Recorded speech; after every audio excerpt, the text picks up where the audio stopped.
কি রে, তুমি কোথায় গেছিলে গো? সিমগুলো ধুতে গেছিলাম। ও সিম ধুতে গিয়েছিলে? তাই তো আজকে কি রান্না করবে? এই সিমগুলো রায়তা বানাবো।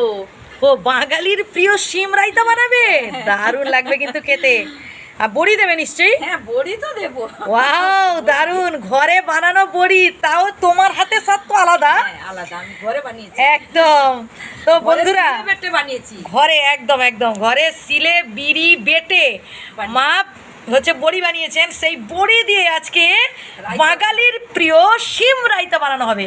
আর এর জন্য বন্ধুরা ভিডিওটা প্রথম থেকে শেষ পর্যন্ত কিন্তু দেখতে হবে। তাহলে আমরা বর্তমান কোথায় যাব? রান্নাঘরে। সিমগুলো নিয়ে চলে এসেছি। এরপর আমি গ্যাস ধরিয়ে দিয়েছি, সিমগুলো দিয়ে দিলাম, কড়াতে দিয়ে দিলাম এবং একটু জল দিয়ে দিলাম অল্প পরিমাণে। প্রথমে একটু ভাপিয়ে নেব, তার সঙ্গে আমি একটু লবণও দিলাম। এরপর আমি 5 মিনিটের জন্য ঢাকনাটা দিয়ে দিচ্ছি, একটু ভাপানোর জন্য। কোথাও যাবে না বন্ধুরা, আপনারা দেখতে থাকুন। হয়ে গেছে বন্ধুরা, চলে এসেছি কিন্তু রান্নাঘরে। এই যে দেখতে পাচ্ছেন সেদ্ধ হয়ে গেছে।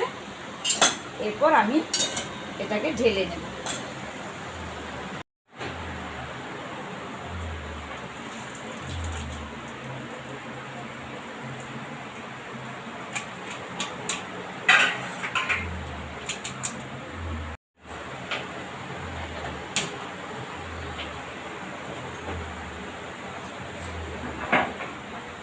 এরপর আমি এই বড়িগুলো ভাজবো, কড়াটা গরম হবে একটু। এই বড়িগুলো যে দিয়েছি, এরপর আমি এই বড়িগুলো ভাজবো। বড়িগুলো ভালো করে গুঁড়ো করে নিচ্ছি। আবারও আমি শিলনোড়া দিয়ে গুঁড়ো করবো, তবে একটু গুঁড়ো করে নিচ্ছি। এই যে বড়িগুলো এত সুন্দর, হাতেই এই গুঁড়ো হয়ে যাচ্ছে।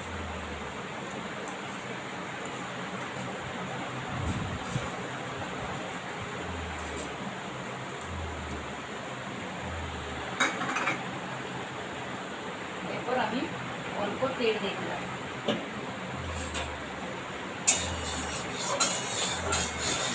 দিয়ে দিলাম।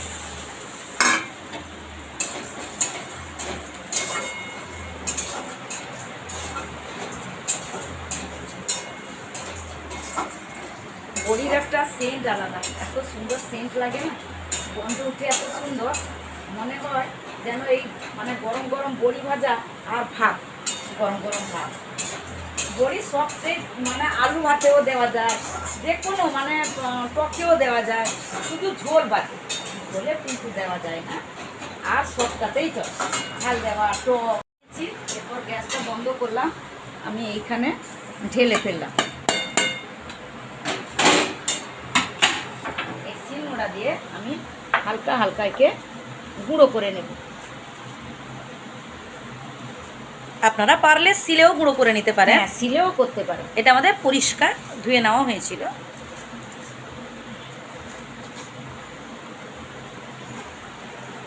না দিলে গুঁড়ো গুঁড়ো হয়ে যাবে, তাই তো? হ্যাঁ, গুঁড়ো গুঁড়ো হয়ে যাবে। সিলের কাজ করবে। হ্যাঁ, সিলের কাজ করবে, মানে তাড়াতাড়ির উপরে এই জিনিসটা ভালো। এই যে শিলনোড়া পুরো প্লেন একদম বেশ সুন্দর গুঁড়া হয়ে গেছে। হ্যাঁ, প্লেন হয়ে গেছে। এরপর আমি বাটিতে তুলে নেব এগুলো।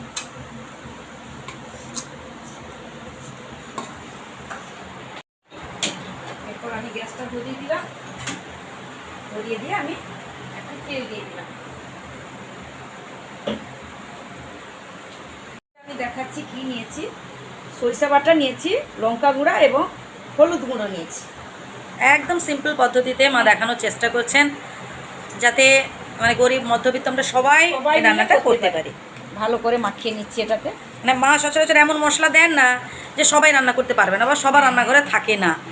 এমন জিনিস না দেওয়ার চেষ্টা করেন যাতে সবাই, সবার ঘরে গরিব মধ্যবিত্ত ধনী সবাই যাতে করে রান্না করতে পারেন এবং যাতে করে সুস্বাস্থ্যকর। হ্যাঁ। এরপর আমি এই যে সিমটা সেদ্ধ করে রেখেছিলাম, পরপর আমি তেলের সঙ্গে দিয়ে দিলাম।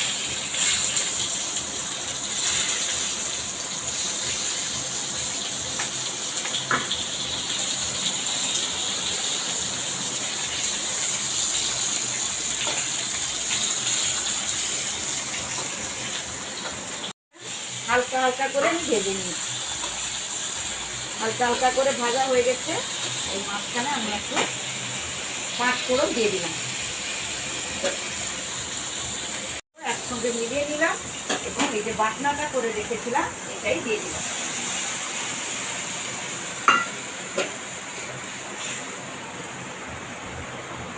সেদ্ধর সময় আমি লবণ দিয়েছিলাম, তবেও অল্প একটু লবণ দিয়ে দিলাম।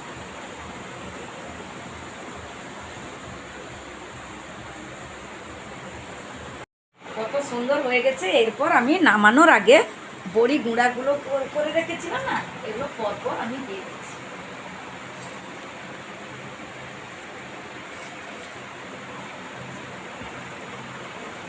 সিম রায়তাতে বড়ি দিলে খেতে ভালো লাগে। আপনারা পেঁয়াজ দিয়েও করতে পারেন, আমি নিরামিষে আজকে বৃহস্পতিবার তো, তাই সেই জন্য আমি বড়ি গুঁড়া দিয়ে বানালাম।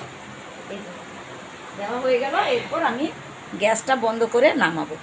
তো বন্ধুরা, আপনারা এইভাবে কিন্তু বানাবেন, আমি যেভাবে দেখালাম, খুব সুন্দর লাগে খেতে। আপনারা পেঁয়াজ দিতে পারেন, আমি তো পেঁয়াজ দিইনি, নিরামিষেও খুব ভালো লাগে। ভালো থাকবেন, সুস্থ থাকবেন এবং কমেন্ট করে অবশ্যই জানাবেন। টাটা।